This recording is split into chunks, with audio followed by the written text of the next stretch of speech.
Hi guys. तो आज हम लोग पढ़ेंगे मोशन इन अ प्लेन। हम लोग मोशन इन वन डायमेंशन पढ़ चुके हैं पहले।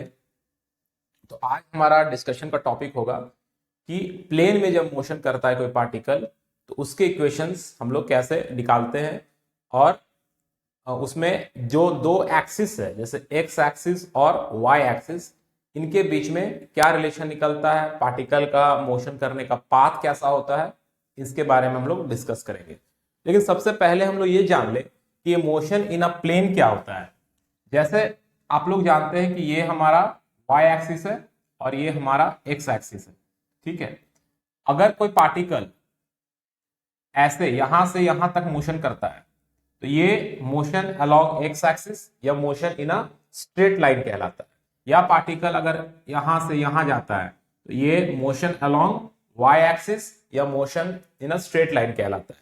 लेकिन अगर एक पार्टिकल यहां से यहां जाता है तो ये जो है this will be called motion in a plane. क्यों इसको मोशन इन अ प्लेन बोलते हैं? क्योंकि देखिए यहां से पार्टिकल जब यहां जा रहा है इस लाइन के अलोंग तो इसका y कोऑर्डिनेट और x कोऑर्डिनेट दोनों कोऑर्डिनेट्स साइमल्टेनियसली बदल रहे हैं। ऐसा नहीं है कि पहले x बदल रहा है, x के अलोंग मोशन हो रहा है, फिर y के अलोंग मोशन हो रहा है। जैसे आप एक स्टोन को फेंकेंगे, यहां से एक स्टोन जा रहा है ऐसे और फिर ग्राउंड में गिरता है, तो जब स्टोन जा रहा है जैसे इस तरह से, अगर आप किसी स्टोन को फेंक रहे हैं, वो स्टोन ऐसे जाके गिर रहा है, तो यहां पे क्या हो रहा है, ये अगर इसका y है और ये अगर इसका x है तो आप देखिए कि दोनों साइमल्टेनियसली बदल रहा है। यहां पे आते आते x y मैक्सिमम हो गया, x भी आधा हो गया और इस तरह से वो पार्टिकल नीचे की तरफ जा रहा है। तो इस टाइप का जो मोशन है जिसमें x और y दोनों कोऑर्डिनेट्स साइमल्टेनियसली बदल रहे, एक साथ बदल रहे, ऐसा नहीं हो रहा है ना कि पहले वो स्टोन चलेगा फिर ऊपर जाएगा या पहले ऊपर जाएगा फिर आगे बढ़ेगा, ऐसा तो नहीं हो रहा है। दोनों चीज एक साथ हो रहा है, तो उस टाइप के मोशन को हम लोग मोशन इन अ प्लेन कहते हैं, जब एक्स और वाई प्लेन में मोशन हो रहा है। ठीक है, जैसे अगर इस बोर्ड में एक बोर्ड में अगर ये चींटी ऐसे ऐसे चलेगी तो वो मोशन इन अ प्लेन कहलाएगा, बिकॉज वो ना तो एक्स पे चल रहा है ना वाई पे, वो इस प्लेन पे चल रहा है। So this is called a motion in a plane का एग्जाम्पल। तो अब हम लोग इक्वेशंस को डिराइव करने का ट्राई करेंगे। ये देखेंगे कैसे कैसे यहाँ पे कौन कौन से पैरामीटर्स हम लोग कैलकुलेट करते हैं और एक्स एक्सिस का अलोंग जो कोऑर्डिनेट है या एक्स के अलोंग जो डिस्प्लेसमेंट है और वाई के अलोंग जो डिस्प्लेसमेंट है वो कैसे एक दूसरा से कनेक्ट होता है। तो चलिए आगे बढ़ते हैं। तो चलिए अब हम लोग ये देखते हैं, एक पार्टिकल है जिसको यहां ओरिजिन से प्रोजेक्ट किया गया। प्रोजेक्ट करने का मतलब होता है फेंकना। ठीक है, और जिस चीज को हम लोग फेंकते हैं उसे हम लोग एक प्रोजेक्टाइल कहते हैं। तो यहां से एक पार्टिकल को फेंका गया जो कि इस तरह के एक पाथ को लेते हुए ग्राउंड में वापस आ रहा है। तो हम लोग यहां पर क्या कर रहे हैं, मान लेते हैं कि u वेलोसिटी से उसको फेंका गया। u is the initial velocity of projection, this is the initial velocity of projection. जब उसको एक पर्टिकुलर डायरेक्शन में फेंका जा रहा था तो वो ग्राउंड के साथ थीटा एंगल बना रहा था। यहां आपको ध्यान देना है, ये जो एंगल ऑफ प्रोजेक्शन है, this is the angle of projection. ये एंगल किसके साथ बनेगा? Angle made with the horizontal axis, angle made with horizontal axis. ठीक है, ये ध्यान देना है, यहां पे हम लोग थीटा जो एंगल है वो किसके साथ ले रहे हैं? वो हॉरिजॉन्टल एक्सिस के साथ ले रहे हैं। करेक्ट। हो सकता है कि किसी क्वेश्चन में या कहीं पर आपको वर्टिकल के साथ एंगल दे दे तो थोड़ा सा कॉन्सेप्ट बदल जाएगा।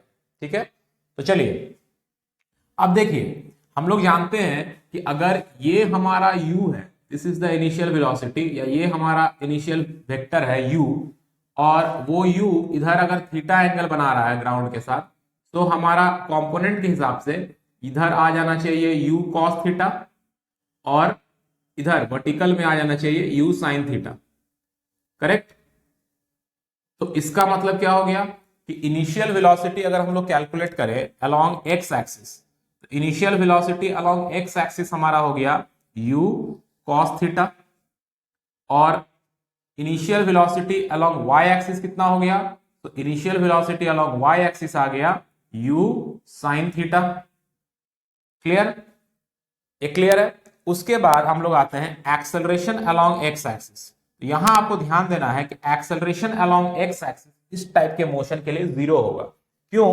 क्योंकि एक्स एक्सिस में कोई फोर्स नहीं लग रहा है। एक बार आपने जो फोर्स लगा दिया उसी फोर्स के मदद से वो पार्टिकल आगे बढ़ रहा है, ठीक है। हॉरिजॉन्टली कोई फोर्स नहीं लग रहा है, बट वर्टिकली अगर हम लोग बात करें तो vertically force due to gravity लग रहा है, इसीलिए वाई एक्सिस में जो है एक्सेलरेशन हो जाएगा माइनस जी, बिकॉज वर्टिकली जो एक्सेलरेशन होता है that is acceleration due to gravity, नीचे की तरफ लग रहा है इसलिए minus g. But x axis में कोई फोर्स नहीं लग रहा है, एक बार जो इनिशियल फोर्स आप लगा दिए दैट इज वही फोर्स सिर्फ लगा, so acceleration along x axis is zero, मतलब एक्स एक्सिस में वेलोसिटी बदलेगा भी नहीं, ठीक है। तो चलिए अब हम लोग इतना ही कॉन्सेप्ट से थोड़ा सा आगे बढ़ते हैं। जैसे अगर हम लोग मोशन अलोंग एक्स एक्सिस को पहले कंसिडर करें, ठीक है, मोशन अलोंग एक्स एक्सिस, तो एक्स एक्सिस के अलोंग जो मोशन हो रहा पार्टिकल का, लेट अस कंसिडर दैट। तो एक्स एक्सिस के अलोंग हम लोग मोशन कंसिडर कर रहे हैं। जैसे मान लीजिए कि अभी पार्टिकल पी पॉइंट पर है, ठीक है, पार्टिकल अभी पी पॉइंट पर है, तो इसका एक्स एक्सिस में ये डिस्प्लेसमेंट हुआ और वाई एक्सिस में इतना डिस्प्लेसमेंट हुआ। कितना? एक्स एक्सिस के अलोंग डिस्प्लेसमेंट को एक्स मान लिए और वाई एक्सिस के अलोंग डिस्प्लेसमेंट को वाई मान लीजिए। मतलब जैसे आप यहां से इसको प्रोजेक्ट किए, पार्टिकल ऐसे जा रहा था, यहां का कोऑर्डिनेट देखा गया, तो सपोज यहां का कोऑर्डिनेट है 5,3, इसका मतलब एक्स एक्सिस में डिस्प्लेसमेंट 5 यूनिट्स हुआ, वाई एक्सिस में डिस्प्लेसमेंट 3 यूनिट्स हुआ। तो अभी हम लोग यहाँ पे वेरिएबल लिए हैं x, y, तो x एक्सिस के अलोंग डिस्प्लेसमेंट x हुआ, y एक्सिस के अलोंग डिस्प्लेसमेंट y हुआ। तो अभी हम लोग मोशन अलोंग x एक्सिस ले रहे हैं, तो हम लोग जानते हैं कि s इज इक्वल्स टू क्या होता है, ut plus half at square. हम लोग इस एक्सप्रेशन को यहाँ पे यूज करने का कोशिश करेंगे, ठीक है, यहाँ पे इसको यूज करेंगे। What is s? s is the displacement. यहाँ पे हमारा डिस्प्लेसमेंट कितना है, तो यहाँ डिस्प्लेसमेंट है x। अब यहां पे हम लोग मोशन अलोंग एक्स एक्सिस ले रहे हैं, तो हमें एक्स एक्सिस के अलोंग का इनिशियल वेलोसिटी लेना पड़ेगा t प्लस हाफ। जब हम लोग एक्स एक्सिस के अलोंग मोशन ले रहे हैं तो हमें एक्स एक्सिस के अलोंग का एक्सेलरेशन भी लेना पड़ेगा ax t का स्क्वायर, करेक्ट। अब हम लोग जानते हैं कि initial velocity along x axis कितना है, u cos theta.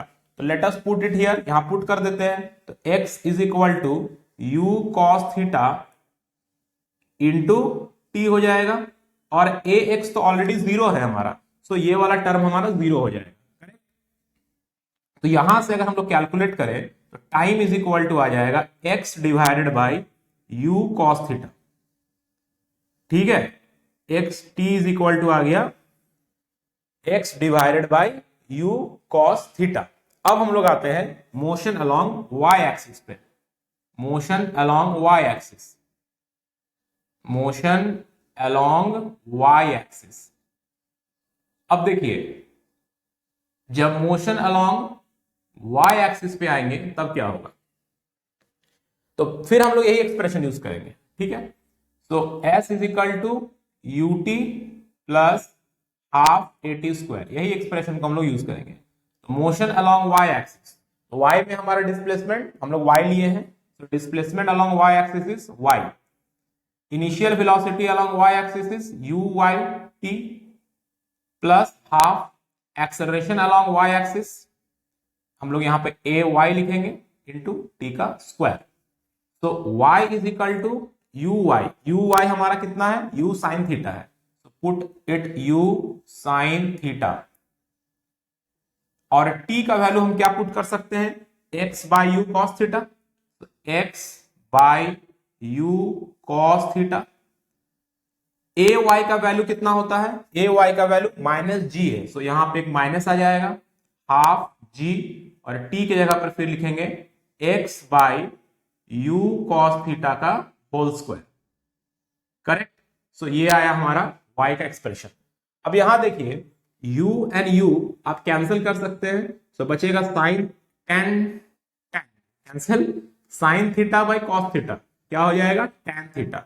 So y is equals to आपका आ गया x, साइन बाई कॉस हो गया tan, माइनस जी एक्स स्क्वायर, नीचे आपका आ गया 2u स्क्वायर, और आप ध्यान दीजिएगा नीचे में आ रहा है cos स्क्वायर थीटा, इसको अगर हम ऊपर लिखना चाहें 1 बाई कॉस सेक होता है, so it will be sec square theta. So this is the expression.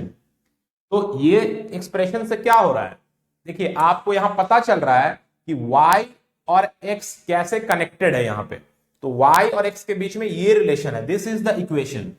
So this is called equation of trajectory, this is called equation of trajectory. अब ये ट्राजेक्ट्री का क्या मतलब होता है? ट्राजेक्ट्री का मतलब सिंपल आप याद रखिएगा, ट्राजेक्ट्री का मतलब होता है पाथ। ट्राजेक्ट्री का मतलब होता है पाथ।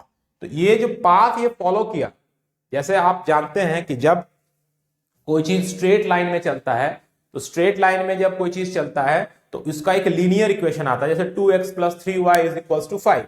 तो हम समझ जाते हैं कि इसका जो पाथ है वो एक लीनियर इक्वेशन होगा, स्ट्रेट लाइन में जाएगा। यहां पे वो एक कर्व का पाथ बना रहा है, तो कर्व का पाथ बनाने का मतलब है कि ये जो होगा, this is called the equation of trajectory. इसका पाथ का जो इक्वेशन है कि x और y यहां कैसे कनेक्टेड है, तो x और y इस इक्वेशन के मदद से यहां कनेक्टेड है। So this is called the equation of trajectory. तो आपको एग्जाम में इक्वेशन ऑफ ट्रैजेक्टरी डिराइव करने भी आ सकता है, तो आप इसको अच्छे से नोट डाउन कर लीजिए, स्क्रीनशॉट ले लीजिए और इसको घर में प्रैक्टिस कीजिए। अब हम लोग आगे बढ़ेंगे और बाकी पैरामीटर्स को कैलकुलेट करने का कोशिश करेंगे। चलिए, तो अभी हम लोग कैलकुलेट करेंगे मैक्सिमम हाइट, मतलब ये प्रोजेक्टाइल जो है, जो पत्थर है या बॉल है, जिस चीज को भी हम लोगों ने प्रोजेक्ट किया है, वो मैक्सिमम कितने हाइट तक जा पा रहा है। So we will calculate the maximum height, that is h। तो अब देखिए ये जो हाइट है, ये हाइट y एक्सिस का कंपोनेंट है, क्योंकि हाइट तो वर्टिकल होगा ना।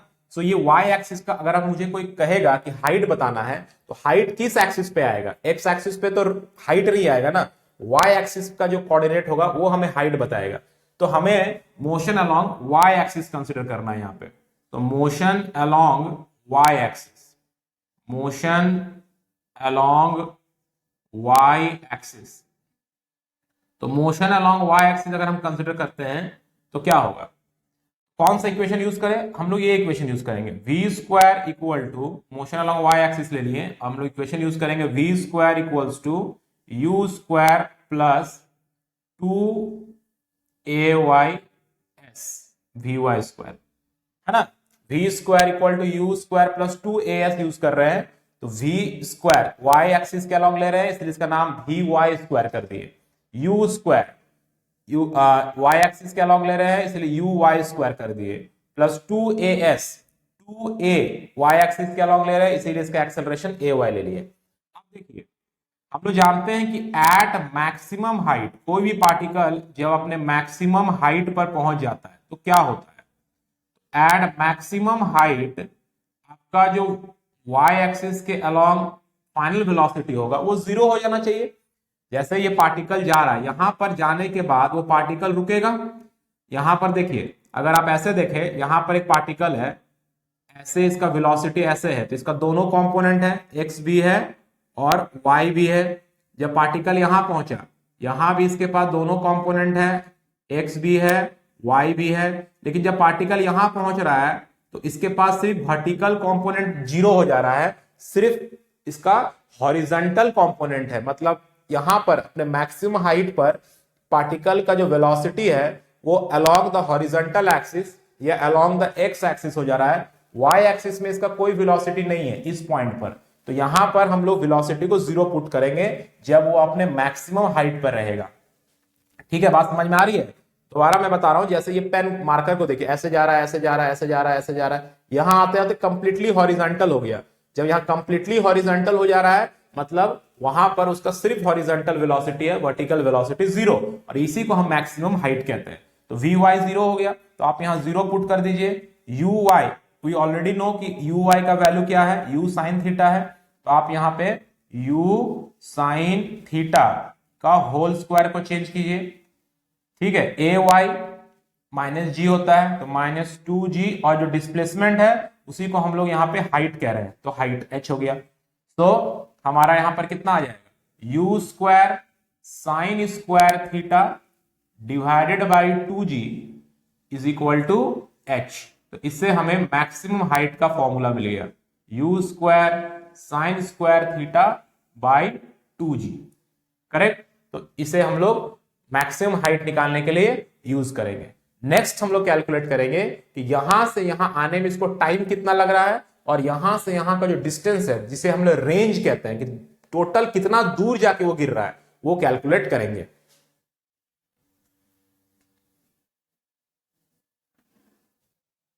चलिए, तो अब हम कैलकुलेट करेंगे टाइम ऑफ फ्लाइट। अब ये टाइम ऑफ फ्लाइट क्या होता है, मतलब यहां से टोटल यहां आने में कितना टाइम लगा। फ्लाइट मतलब उड़ने का टाइम। तो यहां से टेक ऑफ किया, यहां पर फिर ग्राउंड में आया, तो यहां से यहां का जो टाइम होता है that is called time of flight. मतलब टोटल ग्राउंड से चला और फिर दोबारा ग्राउंड में आने में, या सेम हॉरिजॉन्टल लाइन में आने में। ये अगर हॉरिजॉन्टल लाइन है तो इस हॉरिजॉन्टल लाइन से वो टेक ऑफ किया और फिर इसी हॉरिजॉन्टल लाइन में वापस आने में कितना टाइम लग रहा है, इसे कैलकुलेट करना है। तो देखिए, एक चीज हमेशा याद रखिएगा, कोई पार्टिकल को अगर हम लोग वर्टिकली ऐसे फेंक रहे हैं, ठीक है, अब ये अगर सर्टेन मैक्सिमम हाइट तक पहुंच रहा है और ऊपर जाने में, यहां तक पहुंचने में इसको 3 सेकंड का टाइम लगा, तो उसी हाइट से फिर नीचे आने में भी, उसी हाइट से नीचे आने में भी उसे 3 सेकंड ही लगेगा। मतलब अगर हमें ये ग्राउंड से चला और दोबारा ग्राउंड में वापस आने में उसको टोटल टाइम जो होगा वो डबल हो जाएगा। मतलब नीचे से मैक्सिमम हाइट जाने में जो टाइम लगेगा, मैक्सिमम हाइट से ग्राउंड में आने में या उसी सेम हॉरिजॉन्टल लेवल में आने में टाइम सेम लगेगा। सो टोटल टाइम, यहां से पूरा टोटल टाइम जो होगा दैट विल बी डबल। ठीक है, तो इस कॉन्सेप्ट को आप ध्यान में रखिएगा। तो चलिए यहां पर देख लेते हैं टाइम ऑफ फ्लाइट। हम ये कैलकुलेट कर लेते हैं कि यहां से इसको मैक्सिमम हाइट तक जाने में कितना टाइम लगा। अगर यहां से मैक्सिमम हाइट तक जाने में जो टाइम लगेगा, मैक्सिमम हाइट से ग्राउंड में आने में उतना ही टाइम लगेगा, इसको डबल कर देंगे तो we will get the time of flight. तो यहां पे हम लोग ये इक्वेशन यूज करेंगे, v y is equal to u y plus a y into t. ठीक है, तो यहां से मैक्सिमम हाइट तक जब वो पहुंच रहा है तो उसका y वाला जो वेलोसिटी वो तो जीरो हो जा रहा है, ये जीरो हो जा रहा है, इक्वल टू यू वाई, हम जानते हैं कि u साइन थीटा होता है, पुट कर दिए, ए वाई इज माइनस जी और टाइम इज टी। तो यहां से जो टाइम निकलेगा that time will be u sine theta divided by g. इससे कौन सा टाइम निकला, इससे वो टाइम निकला जो ग्राउंड से मैक्सिमम हाइट तक जाने में लगेगा, क्योंकि मैक्सिमम हाइट पर ही y कंपोनेंट का वेलोसिटी जीरो होगा। तो टाइम ऑफ फ्लाइट क्या हो जाएगा, तो टाइम ऑफ फ्लाइट अगर हम कैपिटल टी लेते हैं तो वो small T plus small T हो जाएगा, दैट इज 2t, जैसा कि हम लोगों ने इस एग्जांपल में देखा। मतलब अगर हम यहां पर हॉरिजॉन्टल को भूल जाएं, सिर्फ वर्टिकल को ही याद रखें, तो जीरो से वो h तक गया, फिर h से जीरो में आ रहा है। यहां से देखिए इसका कोऑर्डिनेट कितना था, जीरो। यहां पर अगर कोऑर्डिनेट लिखा जाए तो यहां पे इसका कोऑर्डिनेट कितना होगा, इसका कोऑर्डिनेट कुछ मान लीजिए होगा, x का कंपोनेंट कुछ होगा, मान लीजिए x1 होगा। इसे होगा तो ये रेंज का आधा, अगर ये पूरा r है तो ये r/2 होगा, बट चलिए उसको हम अभी हटाते हैं, x1, h होगा। तो इसका मतलब अगर सिर्फ वर्टिकल डिस्प्लेसमेंट देखें तो जीरो से h गया और फिर h से यहां जीरो आ गया, तो इसका मतलब जीरो से h जाने में जितना टाइम लगा, h से जीरो आने में उतना ही टाइम लगेगा अकॉर्डिंग टू दिस कॉन्सेप्ट। ठीक है, क्योंकि ऊपर जाने में इतना टाइम लगता है, उसी हाइट से ग्राउंड में आने में और सेम हॉरिजॉन्टल लेवल में आने में सेम टाइम लगता है। तो टाइम ऑफ फ्लाइट हमारा हो जाएगा capital T is equal to, double कर देना है, 2u sin theta by g। So this is the formula to calculate time of flight. समझ में आ गया। जैसे आप एक फुटबॉल को किक करते हैं और फुटबॉल गोल में जाकर फिर से नीचे गिरता है तो कितना टाइम लगेगा, this will be the time of flight. Next हम लोग कैलकुलेट करेंगे ये हॉरिजॉन्टल रेंज, ये रेंज कैसे निकलेगा। तो हॉरिजॉन्टल रेंज हमारा नेक्स्ट टारगेट है निकालना।